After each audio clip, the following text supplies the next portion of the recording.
Do some of this. Wiggles out. Yep. Will, you're not doing it. You got to wiggle a little bit. It's not a physical activity. That I don't know. I think things get pretty heated. My heart rate's always up. Welcome to Monsters and Multiclass, your Dungeons and Dragons fix. I'm Elioti. I'm Jared Bornagle. And I'm Will Meldon. And on this episode, we are taking a look at the Cleric Ranger.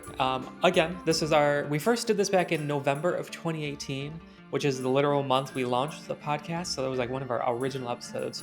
And we have not talked about it or thought about it since.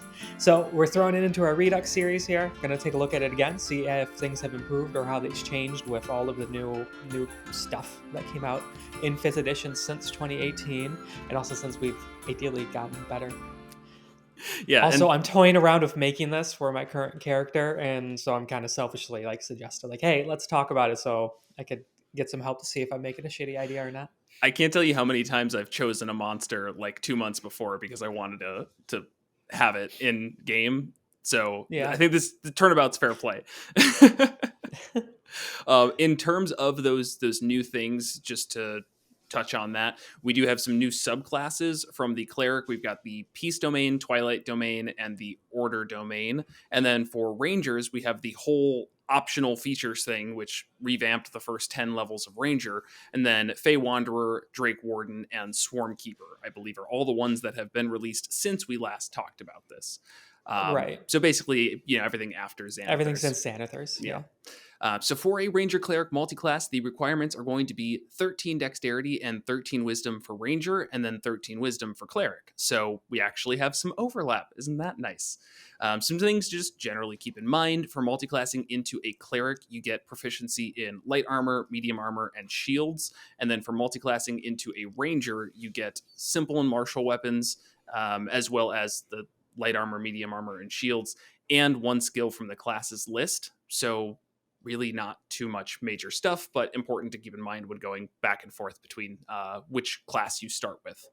So let's get some first thoughts here. Will, what do you think about the Ranger Cleric multiclass, or Cleric Ranger, or Clanger? I don't know. The Danger Clanger. It's all right. It's the overlap's nice. It's a good way to get access to some pretty cool stuff. With every cleric multiclass, there is generally a thing you want if you are dipping into cleric, because they have access to cleric exclusive things.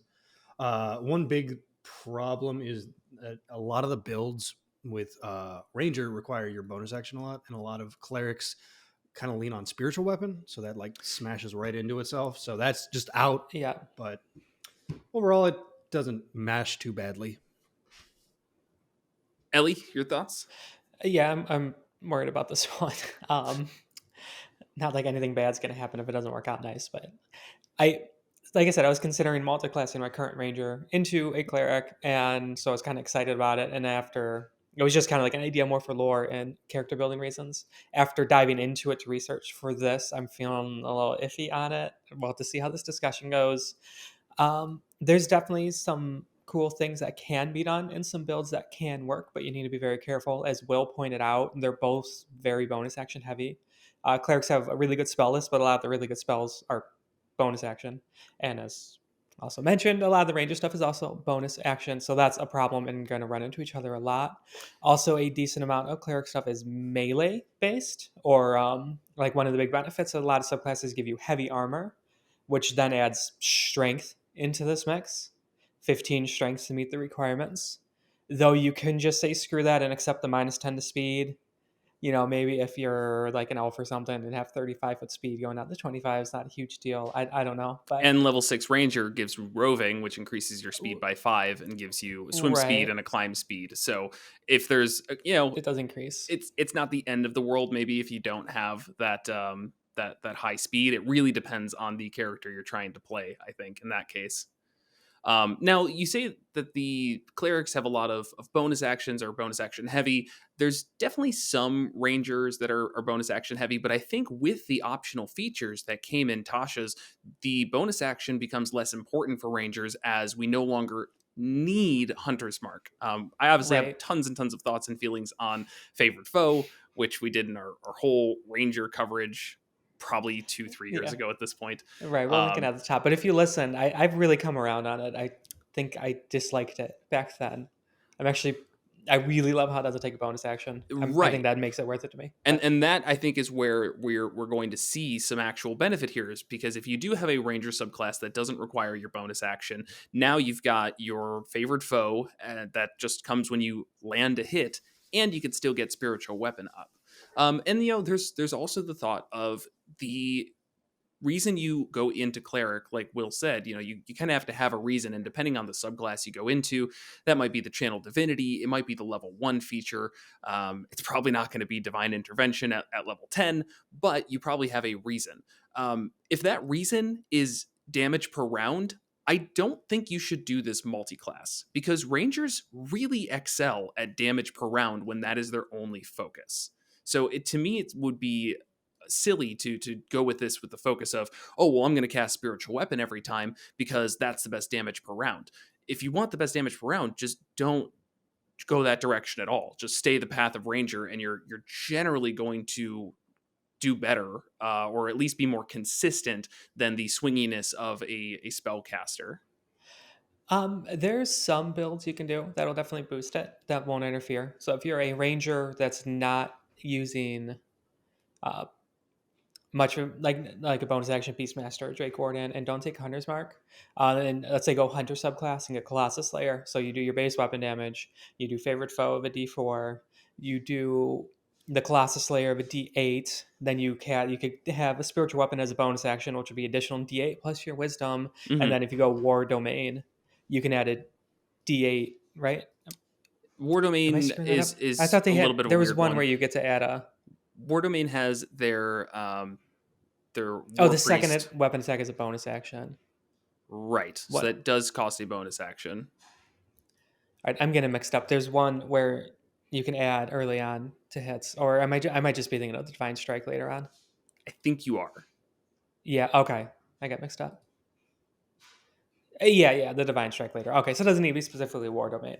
And so, I mean, that is a lot of damage, but it's also higher level because you would want to get to 5 Ranger for extra attack and then 8 Cleric.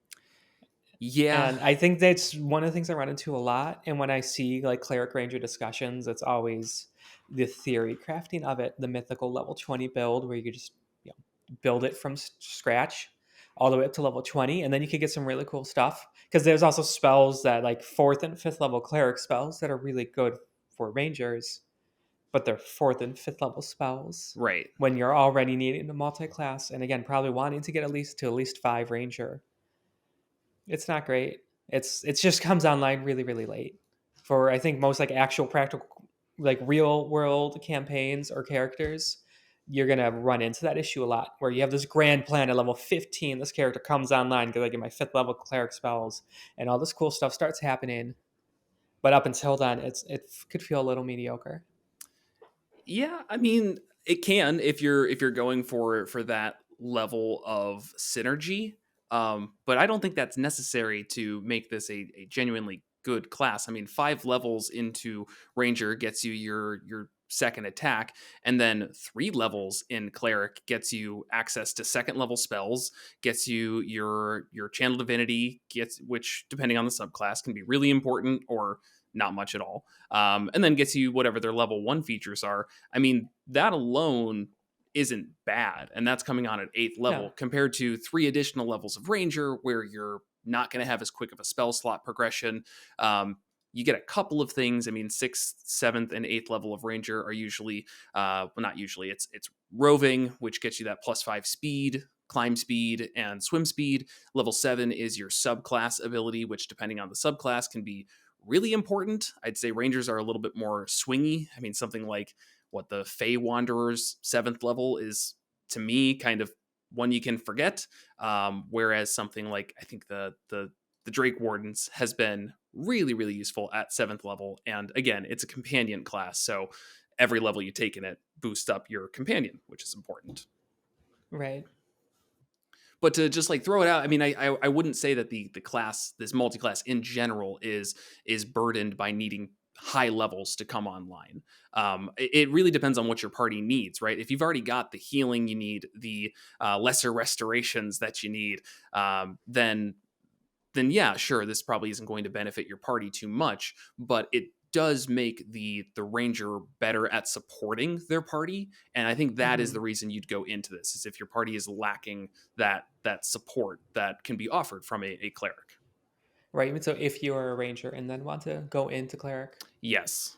yeah, cause yeah, then like I said, take it to the third level. You do get a bunch of good stuff. Second level cleric spells as well. The other way, I think there could be some benefit as well, being a cleric and dipping into ranger. If you go up to 3 in ranger, you with optional features, you'll get favored foe, you get canny, which is essentially expertise.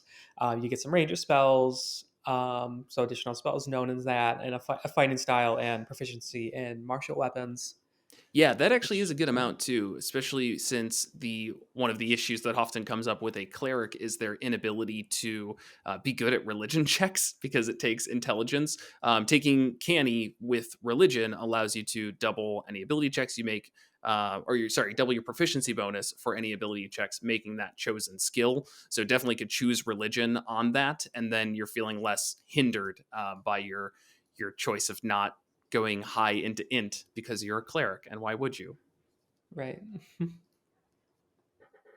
But overall, I mean, just the optional class features have made a 3 level dip into Ranger so much better. I mean, favored foe does apply to any attack rolls, as I understand. It's not just ranged attacks or weapon attacks. It's just when you make an attack. So that includes spell attack bonuses, doesn't it? I'm gonna reread that. Which When you hit a clerics have creature, limited access to. limited but not none. You're right though. I mean, you're not going to be doing Toll the Dead and you're not going to be doing Sacred Flame, which are two pretty important ones. I think Are you mainly saying favored folk going off of spells? when you hit a creature with an attack roll, you can call on your mystical bond with nature to mark the target as your favored foe. Um, yeah, you can do that. First time And on each deal damage to it. Okay. First time on each of your turns, you hit the I, favored enemy and deal damage to it, including when you mark it. You can increase that damage by 1d4. Does not mention weapon wow. attacks. Okay. I could have swore it did. I know Hunter's Mark definitely does, but Probably. So look at that. Another now benefit I'm of favorite doubting that foe. too.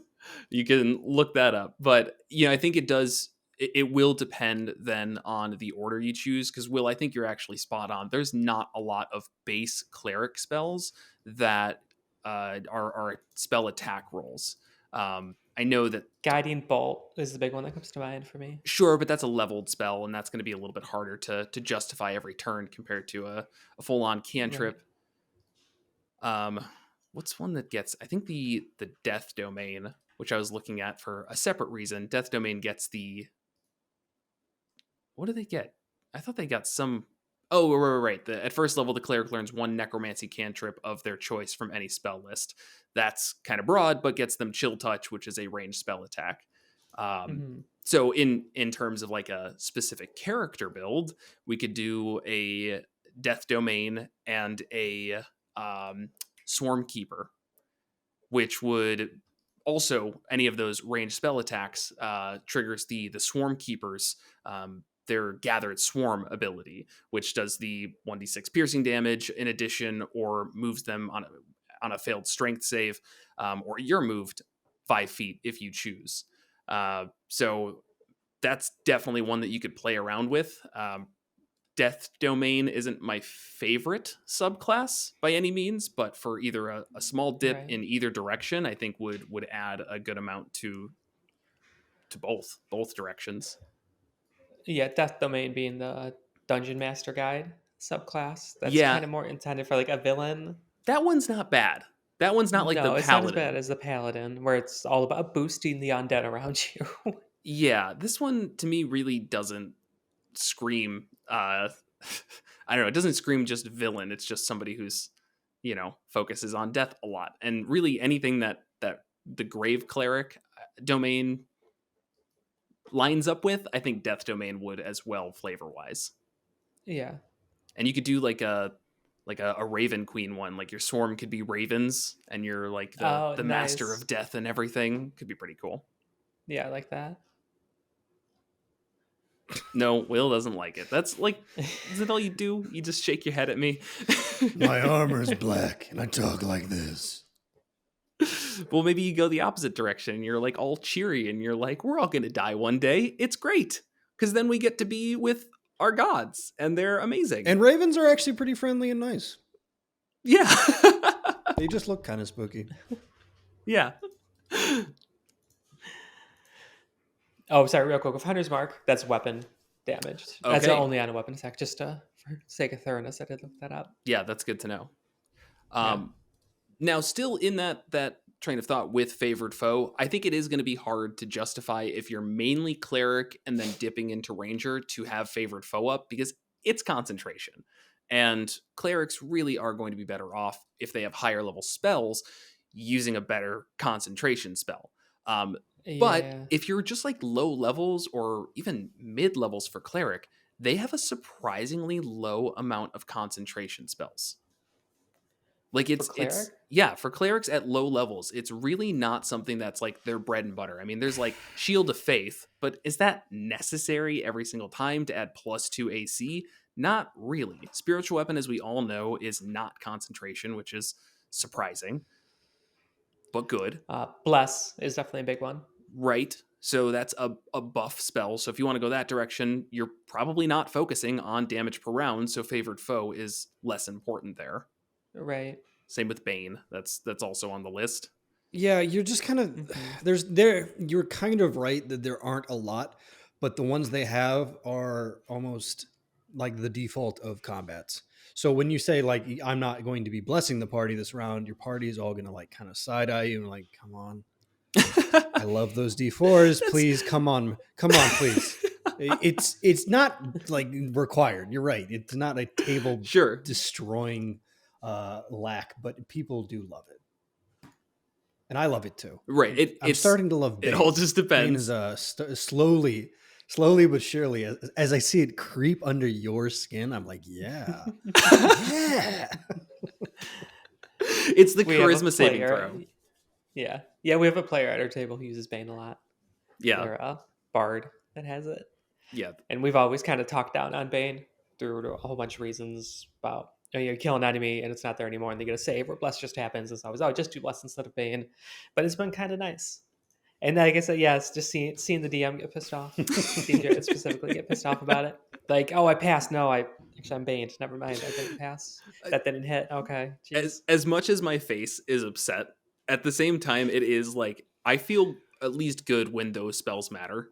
You know, when you see that like you rolled a 15 and then I'm like, they're baned. Like that's no matter what's rolled, you know, the DC's 15, so they're going to fail now. Like, you know, you want to see the player succeed a little bit, even if you're darn, my monster's not doing the cool thing that they get to do. Right. So yes, Bane is definitely a good one, but I go back to that idea of what do you want out of this multi-class? You know, if you want to have more of the support aspect because you're lacking that in your party or just, I don't know, in your life, you want to be more supportive of your players instead of just doing damage every single round, because I feel like Rangers fall into that trap where they feel like their best option every single round is attack, attack, attack. And it kind of can get old after playing that for a good length of time. So when you add in this cleric, you're probably looking to shake things up a little bit. And if that's the case, you probably won't use favored foe as often because you'll be concentrating on Bane or Bless, but you have that option now. And that's what's important. And when you run out of spell slots, or I don't know, you just don't think that Bane or Bless is going to be super helpful in this moment for whatever reason, you've got favored foe to lean on. To give an example, let's say that you're in I won't say random encounter. I don't like random encounters. They're all scripted, even when they're random for me. But we'll just say a midway encounter, not like the boss fight ones. Is there like a word for this? We'll say an easy or an encounter. You said it at the same time. What did you say? Will first. Encounter. Just an encounter. It's not a random encounter. It's just an encounter. That wasn't helpful at all. Ellie? I said trash mobs. Sure, trash mobs. Trash mobs where you're like, I'm not... I think that's insulting to respectable dungeon wandering monsters. That's an honest line of work. Well, when you're in just a standard encounter, it's not going to be the boss fight. You know that your party's going to survive. It's just a matter of how many resources that you use. Maybe killing them faster is more important than using a spell slot. Again, it's that idea of what options do you have as a ranger versus what options do you have as a ranger cleric, and how does that benefit the entire gameplay feeling, not just does it make big damage number go up, or am I now a really good cleric that's figured out some broken combination? Yeah, I definitely see this multiclass being more about the versatility of it. Like, it's not one of the multiclasses where like synergizes beautifully, where all of a sudden like they make each other better. It's Right. just it gives you more options on a round, which in a lot of times is better. But sometimes, if you're getting options that other members of your party already do really well, then it's like, okay, maybe in like, if so, our specific situation here, Sure. like what kind of prompted this episode about me. I made my character's a Drake Warden Ranger. We're level 7, and we play like 2-3 year long campaigns, really character heavy stuff. And I like to at some point kind of like change it up, because I personally just get bored with the mechanics of my characters, but not like the character themselves. And for a bunch of reasons, thinking about, I can multiclass to cleric and go grave domain. um and yes, it would open up a lot of versatility, but we have a Bard of Eloquence and a Druid who already kind of has like the healing and a lot of the support and the buffs covered. And all I would be doing is just lessening my damage to encroach more into that. And like, I'm the only ranged damage in the party. The other two is a barbarian and a monk who don't do ranged at all. And so it's like, all right, is this really going to be beneficial in my particular case? And I'm leaning towards no. And then especially because, since we were talking about spells, and this definitely feeds into it, like getting blessed and having that versatility, you don't have to multi-class. My character, It's true. like, she's like, in her backstory, we build extra lore around the Drake Warden. It was like a gift from the gods, allegedly. And so the strong connection with them. And so I had her take Magic Initiate. We did very, human, and or I guess the new Tasha just lets you pick a feat anyways. But it took Magic Initiate for Cleric, so I got Guidance and Light cantrip, and then the Bless spell, which I could do for free once a day. And like that, in some senses, really covers it. Yeah. Like, I mean, it's obviously full on multi-classing will get me more Right. and be better at it, but it's a lot less of a cost to take a feat at character creation. 100%. To grab those things. Yeah, and that's a matter of whether or not cleric is going to give you what you're looking for, which in this case is versatility without stepping on the toes of your other players. So, anytime you Right. do a multi-class, you obviously have to keep in mind what your other players have, because you just might, I don't know, I don't want to say it's a silly choice. If it's for your character and it's fun for you, that's great, but it is a little bit irritating. I don't know what the right word is for this either, but just like it causes some friction when you dip into Bard and now everyone's throwing around Bardic inspirations, and the person who committed to Bard and has been a Bard for 6 months is like, oh well, that was kind of my thing, and now I'm not the only one who does it, so it feels less special. Right. Only bards are like that. I'm such a bard fan. Barbarians are like, yeah, let's rage together, bud. Yeah. It's all right. You're totally spot on though. And I think that this is extremely dismissive, but you can kind of look at the cleric dip as, would my table benefit from me having healing word? The answer is always yes, but it diminishes a lot, especially if you have multiple people already at the table with healing word. And I think we that have is two, a game right? changing spell. Yeah. Yeah. I think you actually got rid of Like- healing word, if I remember correctly, Ellie. I think you, like, first session you had it and you're like, oh, there's 3 of us that have healing word. Can I change that? Yeah, is that a ranger spell? I don't know if it's a ranger spell. You might have taken that as your, instead of bless, you might have taken healing word. Right. Yeah, that's most of what I did, and then switched it out for bless. Okay. Yeah, and also 1 free healing word's not exactly like I guess it can be a game changer, but for the most part, it's not like clutch. Sure. Yeah, I mean, looking at the one you talked about, I feel like it's at least worth looking at. You're talking about Grave Domain and Drake Warden. Obviously, we have Yeah. our own reasons for that lore. I think it'd be pretty hard to come up with like a good, just like general purpose multi-class for that. Why those two overlap, I don't usually associate dragons and death in that The regard. Drake is the pet from the Death God, and they make you the Grim Reaper with a twist of like, here's this like Death Drake companion, and you just flavor it a little bit so he's like a ghost or a spirit, or he's like a zombie Drake. I actually, yeah, it's a spooky dragon now. Yeah, yeah. It's, I um, mean, the Draco Lich is a already thing, so right. Draco Drake. So in this case, we get the Circle of Mortality. So at first level, you gain the ability to manipulate the line between life and death. When you would normally roll one or more dice to restore HP with a spell to a creature at 0 HP, you instead use the highest number possible for each die. In addition, you learn Spare the Dying, which doesn't count against the number of cleric cantrips you know, and it has a range of 30 feet and is a bonus action. So So let go ahead. You want to see them first? Go for it.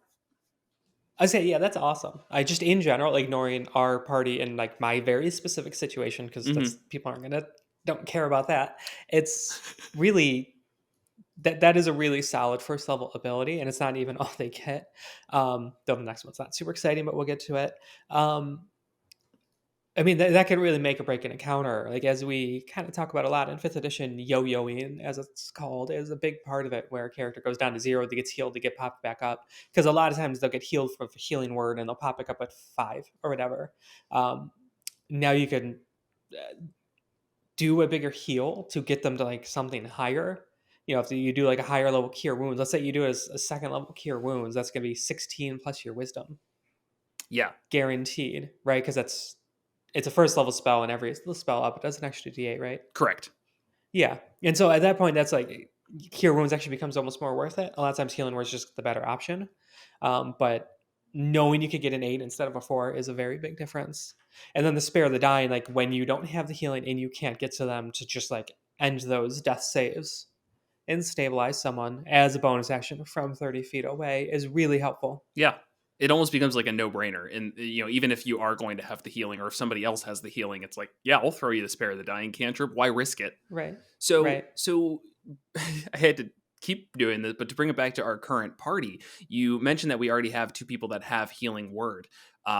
Neither of those people ever wants to cast Healing Word because they have better spells. And actually, I found every time they have to cast Healing Word, again, we're talking about a bard and a druid, it's generally holding them back from doing something that could be more beneficial. They are doing it to keep that person alive. Now, a ranger generally doesn't have that issue because you're not using a spell. You're not using something that is better suited in that moment. You're using an attack maybe, and then a bonus action to get somebody back up is basically free action economy compared to Sure. a bard doing it, which means, oh, we're not getting that dissonant whispers that maybe gets the person to actual safety because the creature has to Right. run away from them, you know, provokes the opportunity attacks, which everybody absolutely loves. The druid maybe is able to do, in our party's scenario, they're like, I don't know, 40 d8 damage when they're spored up. I lost count of it. So to make that more broad and not just our party, I mean, it is, I think, important to think of when are you stepping on toes because that's somebody's thing, and when are you picking up the slack because that thing costs them a lot more than it does for you. And that's a really specific thing to think about. But I think in our specific scenario, it honestly might be good to take away their need for it. You're right. You're right. Because I just always see them, oh, they have it handled. They have it handled. They have it handled. I assume, like, okay, that's what they do. And especially on their druid last campaign, I'm so used to her. She was the life cleric. Yeah. And, like, so that's, like, she's the healer. She likes to heal. It's what she does. And remember, no, she's not that anymore. And I guess it is taken away. Okay. Yeah, and same You thing might with be the bard. convincing me slowly here. Because I could bonus action healing word and then still get 2 attacks off. Exactly. Which hit hard as a Drake Warden because 1 gets infused. The only issue is you do run in that bonus action issue where it's Yep. a bonus action to get my Drake to attack. So at this point, that's losing an additional 2d6 plus whatever her plus is. I don't remember what, but It's true. which is not awful. Because it's not like I'm using my bonus action every single turn to do this. Ideally. And That's what the case, happens then there's again bigger problems, if but you don't command your Drake? Don't they get like the she could dodge action? dodge. Yeah, I think they can move and then they dodge, like most of the things like that at these higher levels, which is still good. Yeah.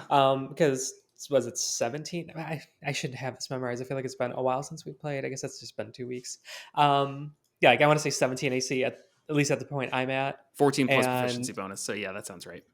yeah, and then 5 times your ranger level and health. And so like they could beat decent little tanks. Like Yeah, they're I don't think always there's going to be in melee. I don't think there's been a huge issue with your Drake dying too early. No. Between the AC, And which honestly is the savior, and having really high saving throws. I mean, Dex +1 plus mhm, proficiency bonus, Wisdom +2 plus proficiency bonus. Those are two great saves to have for staying yeah, alive. right. And if they do die, they're pretty easy to get back. First level health slot. Even like as written, they could just be really, really low, and then between combats, just expend a first level spell slot and essentially resummon them back to full. And you can Right. also then change their element type. And even if they aren't attacking, they're still adding an additional d6 with their infused strikes as a reaction to someone. Or if you're not doing that, their reactions could be an opportunity attack, so they could pin something down. They could have in a previous turn grappled somebody, and so they're not attacking them. So there's still a lot of use. And All right, I'm getting convinced slowly. what does going into cleric give you as well? More spell slots, which means your first level spell slots open up to resummoning your Drake should they die. Right. And you're going to get a whole lot more of HP out of that than one or two, well, say 3 levels of ranger that you might be missing out on. Right. Okay. And because it also then gets better. Did you have more on that? No, go for it. Okay. Also at first level, grave clerics get Eye of the Grave, where they can detect undead within 60 feet, which is really situational. I don't think that's worth talking about all that much. You can do it up Sure. to your wisdom modifier. Great. But Yeah, the then second level. greatest freaking Yes. channel divinity in the universe. Yeah. Twilight Path of the Cleric, Grave. sit the fuck down. I don't know about that, but this one's more it's not fun. even close to true. There are 2 other classes that are like game-breakingly good because of the channel divinity. This is just fine. But it's when it works so well. So Path of the Grave, and also I love it's just like half a sentence of flavor text that I absolutely love. Starting at second level, you can use your channel divinity to mark another creature's life force for termination. That's just awesome. All right, so as an action, you choose a creature within 30 feet, cursing it until the end of your next turn. The next time you or an ally of yours hits the cursed creature with an attack, the creature has vulnerability to all that attack's damage, and the curse ends. So essentially, you could double someone's damage. Yeah. And there's definitely good scenarios for that. I don't think we actually have many. We have like consistent blast damage in our party. But when you have a situation where somebody can do inflict wounds at like 4th level and give them vulnerability on this, you are doing some damage. Yeah. But obviously, like a barbarian critting, once you get to 9th level barbarians, they've got brutal critical, then this obviously stacks super well. Now you've got a crit fish for that. If you want to be a huge dick, Sure. you combo this with hold person, hold monster, Aha. which is just nice. just like a spitting in your DM's mouth. It's just like, yeah, you're big bad evil guy. How about 4x damage? Yeah.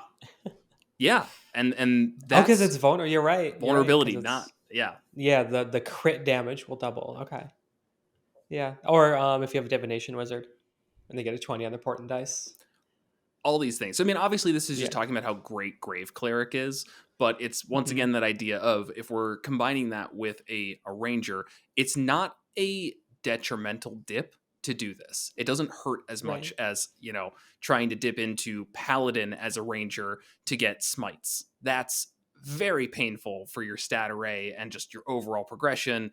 Way too much overlap. Yeah, strength and charisma. Right. Smites have to be melee. I mean, you could obviously be a melee ranger, but a lot of them are ranged. Sure. So this just makes you better. Now, are you going to use this all the time? It's a whole action. Maybe not, but I feel like for your use with like the Drake Warden, your bonus action is like, oh, at worst, I use my Drake to attack. That's still pretty good. It's not like you wasted your turn. You basically cast a spell. Yeah, it's hard for me to not, like a Drake Warden or a Beastmaster, I imagine would be the same way, to not at least be able to do some damage on a turn. Yeah. because either you use your action and then bonus action have your companion attack. Same with classes that get a good summon spells that they would have up a lot. Or you use your bonus action, which then like your companion doesn't, but then you could just use your action to attack. Also, with the new optional cleric class features, there's that thing where like channel divinity can be converted into spell slots. I don't remember the exact mechanics. I don't have it up in front of me, but that's also a good use. So, like this Path of the Grave one, it is a bit situational. You may find there's times you don't use it, but you're probably then using spell slots. So then you could use the channel divinity slot to restore spell slots, It's actually not too bad. which is nice. Yeah. I forgot how good it was. As a bonus action, you touch your holy symbol, utter a prayer, and regain one expended spell slot, the level of which can be no higher than half your proficiency bonus, rounded up. The number of times you can use this feature is based on the level you've reached in the class. Second level, you can use it once. Sixth level, you can use it twice. It basically matches how many channel divinities you have. That's pretty good. Yeah. So yeah, I That's mean, nice. I think there's a lot of versatility in this multi-class. I really think it's just a matter of what you are looking to do. You can't be kind of all over the place with it. You can't be like, well, I'm going to try and cast spiritual weapons sometimes, and other times I'm going to try and cast this. It's like, well, you're going to limit yourself in a different way or just not feel as effective or whatever. But, if there's a specific goal you're going for, I think you can get it. Yeah. So we talked about my specific Drake Warden and Grave Cleric. Any other combinations really jump out to you? Twilight Cleric and Monster Slayer. As a Twilight Cleric in any of them, but This is like, just pause real quick. I want to say that my biggest upset about Twilight MPs is that I legitimately, when I see them and I look at them and I think about them, they're cool and they're fun, but they're too cool and too fun. And I would actually just like, we agree, this shit should be banned. Yeah. It's a great combo. It's too great. So as I was go ahead. As I was rereading through all of these and thinking, I was like, okay, like, at the time, Grave Cleric wasn't like super exciting me with how it would work out coming around to that. And then I got to Twilight Domain and I was like, oh yeah, this is really good. I mean, all right, so it's not exactly death focused, but it's still like dark, edgy, and that could connect to the death aspect anyways. We already talked about this. I know you're not going to let it happen. These are brought up every day. Yeah. I'm going to put a sign in my basement that's just like, remember, no Twilight Clerics. For long-term campaigns. I do not care for short-term, and I'm sure a lot of people out there don't feel as extremely as I do, but everyone agrees with us. Yeah. We have an whole episode on it. It's actually our most popular episode. So it is. So you probably already saw it. Make it more popular. Yeah. But the Twilight Cleric multi-classed into, like as a dip, it's not game-breaking. A straight Twilight Cleric up to like level 8 or so, by that point, like you're putting so much work on the DM that it stops being fun. But a third level cleric getting, I think, 2d6 per round of temporary HP, probably one encounter per day to their entire party within 30 feet, isn't the end of the world. It's good, but it starts to be equal to the Artificer. What's the one? Is it the Battlesmith? No, the Artillerist that can do its temp HP little radius blast too. Yeah, this is still better. Don't get me wrong, but it's not as broken in my opinion when you're just talking about 3 levels. Yeah, well, at 3 levels it would be 4d6. It's 1d6 plus your cleric level. Yeah, never mind. I take this all back. Broken. No, it is a decent amount. That averages to about, I think, 13 temp HP per round. It's kind of a lot. It's not bad. Yeah, and you get it twice per short rest, or it starts at once and then once per short rest. I think it goes up to short. Yeah, it's still a lot. Though I do agree, a lot of the good stuff with Twilight Cleric comes a little later on because there's that little neat synergy where the channel divinity puts you in dim light, and then the rest of the abilities are needed for you to be in dim light or darkness. So you like make your own. But so if you're not getting to them, but I mean, still, it's. Either way, I am standing by my statement of a cool multi-class combo would be Twilight Cleric and the Monster Slayer Ranger. Because you get your Slayer's Prey, which can stack with Favored Foe if you're wanting to concentrate on that, and you could do a whole bunch of damage from that. And the Channel Divinity obviously is going to keep your friends healthy, and it doesn't take concentration or anything. And what is it? I don't know if I had anything else on that. I think it's just the flavor wise of it seems to overlap really well. Where Twilight Cleric's whole thing is being a watcher of monsters and hunting monsters, and Monster Slayer is kind of that too. So the idea of a ranger who is then dedicated to a god who has granted them powers to better kill monsters just seems like an obvious kind of overlap. Right. But it would definitely be also in the damage deal. Bully your Gloom Stalkers. Oh, I'm a Gloom Stalker. 60 feet dark vision. Was it the 300 with the Twilight Cleric? Yeah, that's what I thought. Right. And it could be at shared. level 1 too. That's like third level ranger ability 60 feet. First level cleric ability 300 feet. There's a mathematical function to determine how much Wizards of the Coast loves the cleric more than the ranger. It's 5.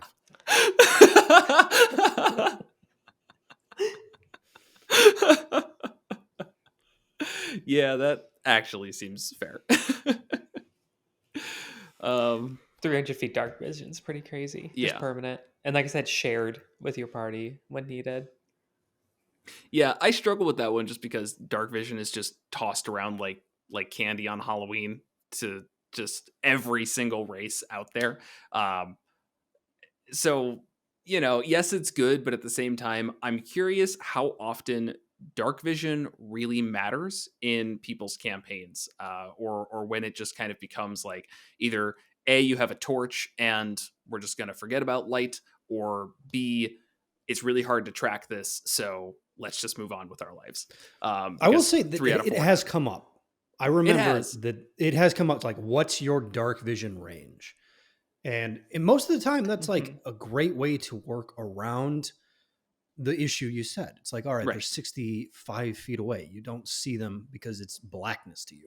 Whereas this just like takes a crowbar to that idea entirely. Where did he even get the number 300? I don't know. I've never once seen any ability be out to 300 feet. I think even a longbow's range is less than 300 feet. I thought that was 600. Is it 600? It's 600. Oh, okay. Well, it's like that's 120 long. and then 600. Yeah. Okay. Something like that. Which always just communicated to me you could do like stupid shit. It's like, oh, they're like way out of range. Like, no, I have a longbow. How far are they? It's like, all right, they're 550 feet away. And it's just disadvantage. It's just silly. I think nature domain in just about any ranger subclass could be good. Yeah. Two big things there for nature domain with the druid cantrips. Pick Shillelagh. And so you wouldn't be a ranged ranger, you'd be a melee ranger, and then you could just really focus on wisdom, which is going to be really helpful here, obviously. Yeah. You also get heavy armor. Okay, so then you really don't need your dexterity higher than like 13, so entertaining strength is a lot more reasonable. Right. Or again, just don't worry about it. Just accept the -10 to speed. No. Don't you dare pick put a race any with a higher speed, negatives on here. something like that. The nature domain spells are kind of stuff you already get anyways. Animal friendship, speak with animals. Not only do you get them, you kind of get them for free. I think speak with animals. Yeah, now you do. Yeah, with the new optional features. And those are, I believe, so at first level. Speak with animals. Sorry, that's at third level. Third level, you get speak with animals for free once a day. Fifth level, you get beast sense. 9th, you get speak with plants. 13th, locate creature. And 17th, commune with nature. All pretty situational spells, but definitely ones, if you've got, you're happy you have them when you have them. Right. Speak with animals is it's underutilized in our game. Not to call you out, Ellie, but that's such a good scouting ability that seems like every time you're on the road, it's like, at some point, if you see something out in the distance, you've got your Drake, so maybe that's why it hasn't come up. And it's like, yeah, you just go fly over there. The Drake that could fly now. Right, but then there's the animal, like, hey, let's find a little squirrel. You go there, tell us what's up, and if something kills the squirrel, you've lost literally nothing. You lost. I guess squirrel. I always. That was it. Maybe just so dismissive. He was your friend. Squeaker, squeak, squeak, squeakington. I guess with Speak of Animals, maybe I'm being too strict on the reading of it. Maybe you'd be more lenient, and I should use it more. So thanks for pointing it out, actually, because like you gain the ability to comprehend and verbally communicate with beasts. The knowledge and awareness of many beasts is limited by their intelligence, but at a minimum, beasts give you information on nearby locations and monsters. Including whatever they can perceive or have perceived within the past day. Yeah, I guess I would always read the limited by their intelligence. Like a lot of them have like 1 or 2 intelligence. Yeah, I think that means that And they so think of a one intelligence creature, right? They're going to react to stimuli, and basically that's all they'd be able to give. So if they saw a large creature, I don't know, they could probably say like they were a large creature, wore a black robe, and had shiny stuff come out of their hands. It's like, oh, okay, well that sounds like a spellcaster to us. They're not able to interpret it to a point of actually giving the more than just the literally what did they see.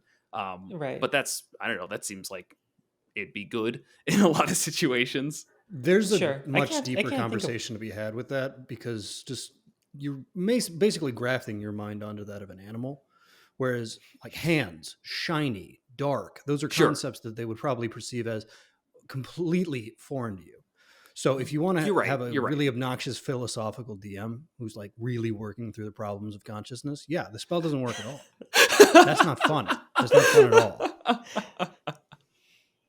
It's just it's a bird. It's just silly. Right.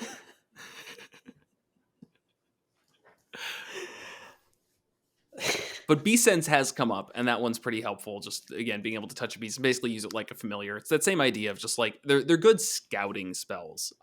Right. How often You just brought up why it's not great. It's because it's just so outclassed by a lot of things. Because the DM it tosses it to the DM. We did this. We had like we were harassing Robins or something to scout that enemy town. Yeah, and it was like.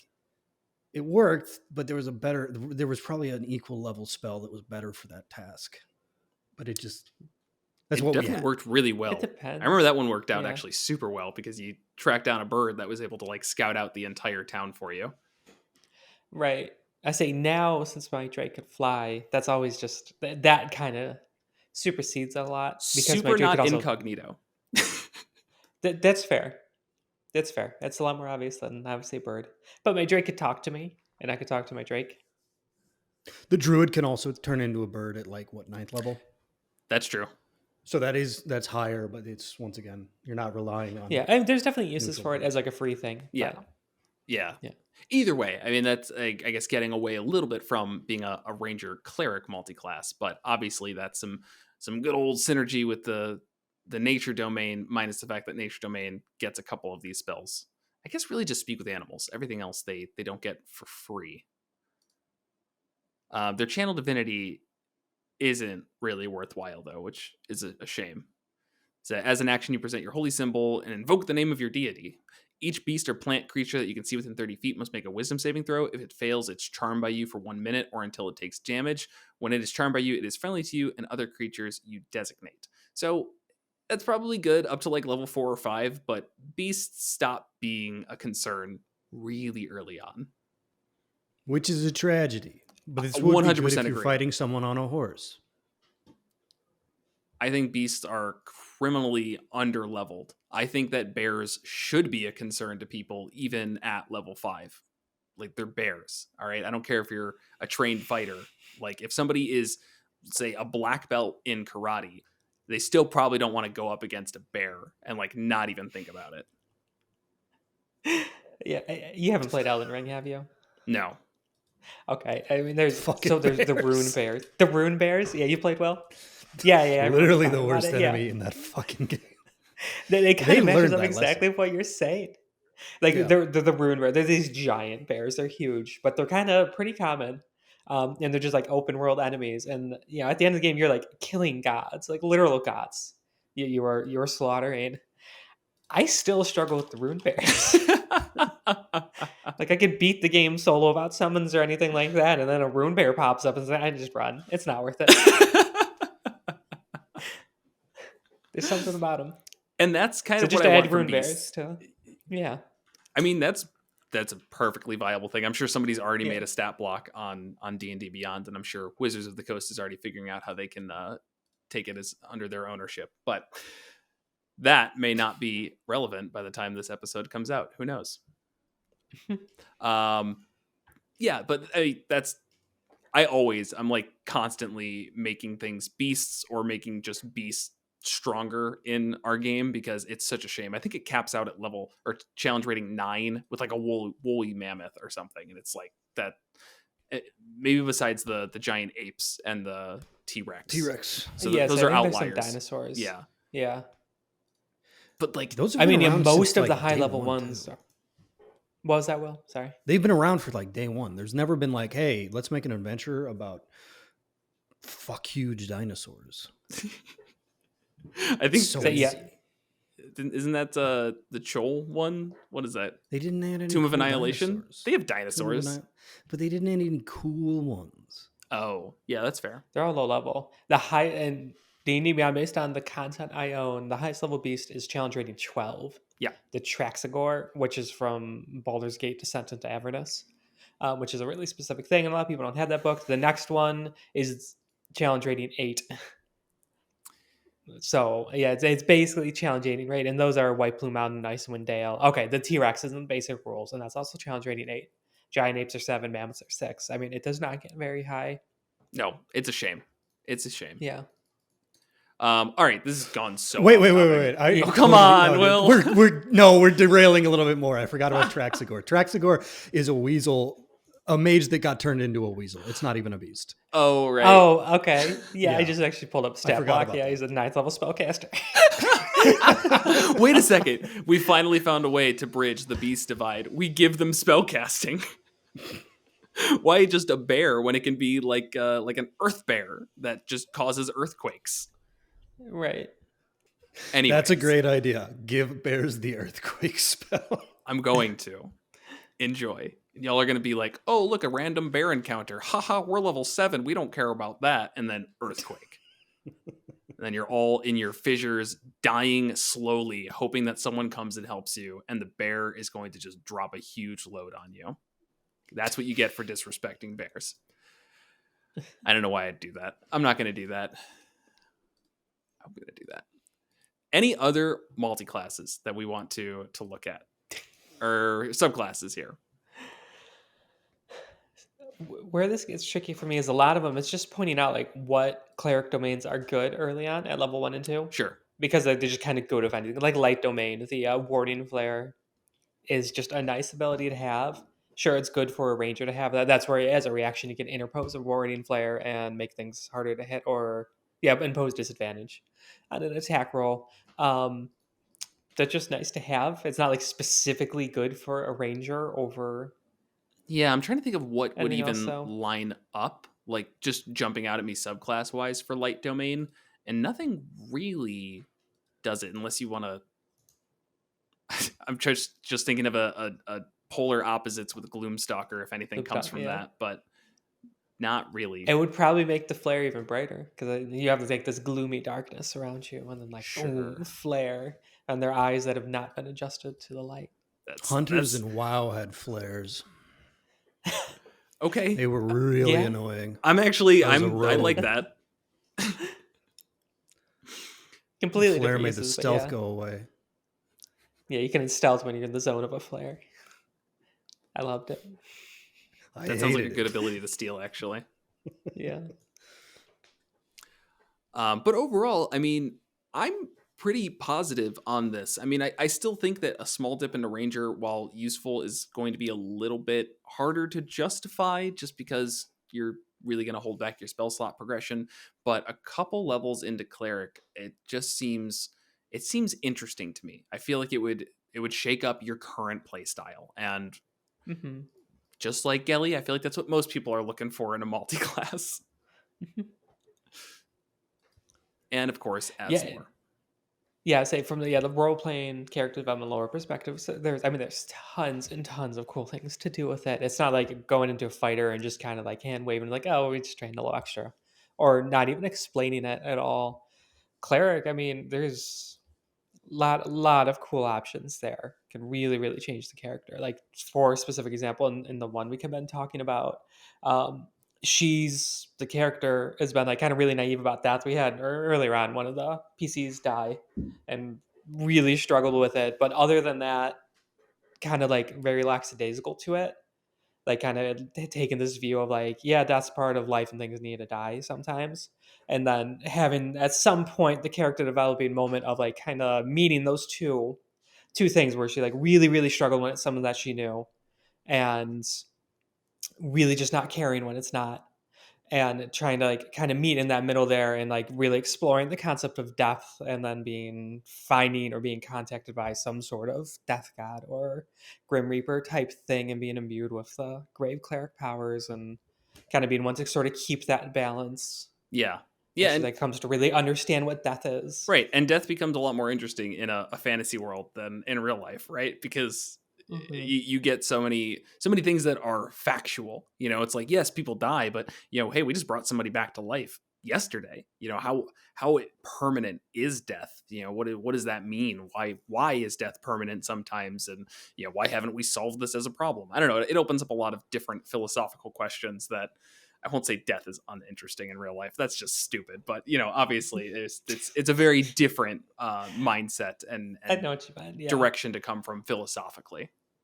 Right.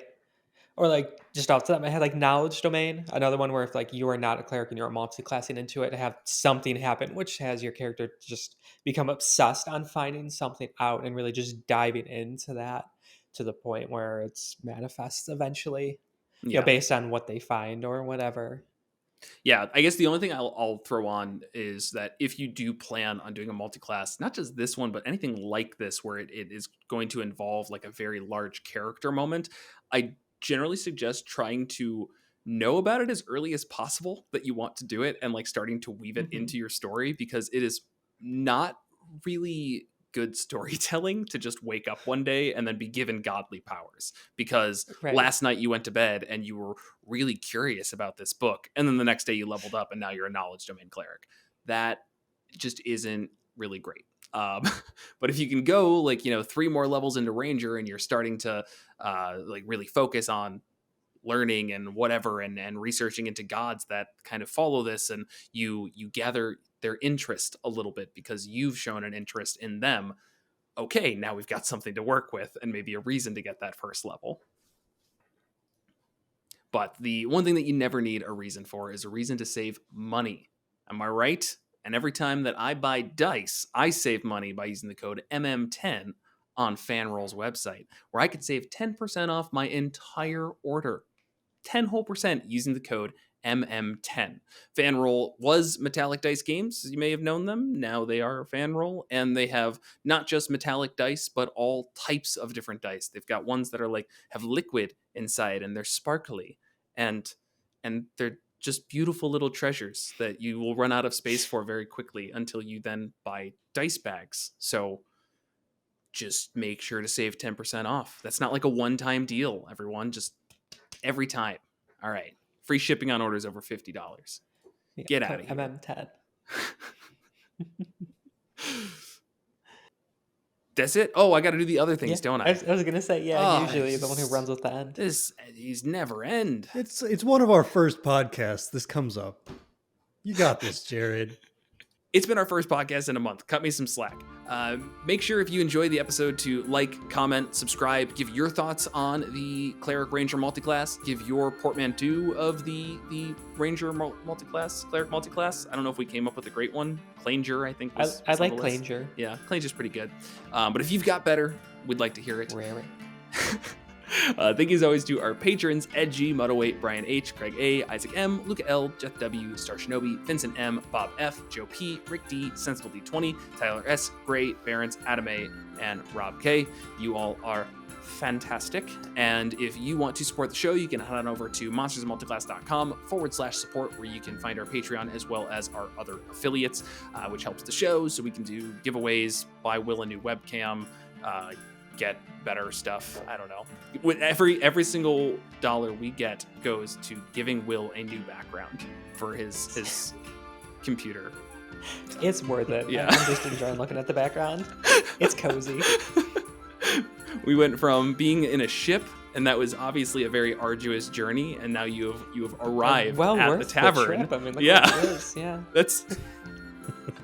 That's the new thing. We got to like connect these in a story. Right. The first one was just like a retro cozy room in a city, I think. Yeah. Find out not where even that Will retro, goes just- next week. Yeah. I've got like a folder of these specific backgrounds. There's like hundreds of them. Perfect. That's it though. Clerger. Stop it. Wow. Because like clergy, but clerger. The clergers. You get it? Clergers. Yeah. Do it as a hard cheek. Okay. Anyways, thanks for watching.